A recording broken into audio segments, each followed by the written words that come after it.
आपण इथं पप करूया, पप टाकूया, पिन लावूया,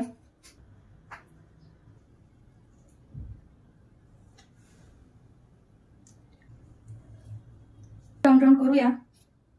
परत आपल्याला दुसरा सेक्शन घ्यायचा आहे, तोही राऊंड राऊंड करून घ्यायचा आहे। परत तिसरा सेक्शन घेऊया, तोही आपल्याला राऊंड राऊंड करून घ्यायचा आहे। हे आपल्याला हळूहळू राऊंड राऊंड करायचं आहे। पिन लावूया, परत दुसरा सेक्शन घेऊन ट्विस्ट करायचा आहे। परत तिसरा सेक्शन घेऊन ट्विस्ट करून पिन लावायचे आहे। आता मी हार्ड स्प्रे घेत आहे। हार्ड स्प्रे आपण थोडासा मारून घेणार आहोत, लावून घेऊया।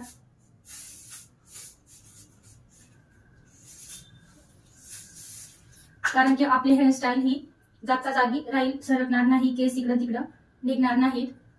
सुंदरशी अशी ही ज्वेलरी घालूया। सुंदरसा असा हा माझा लुक आणि हेअरस्टाईल मी केली आहे।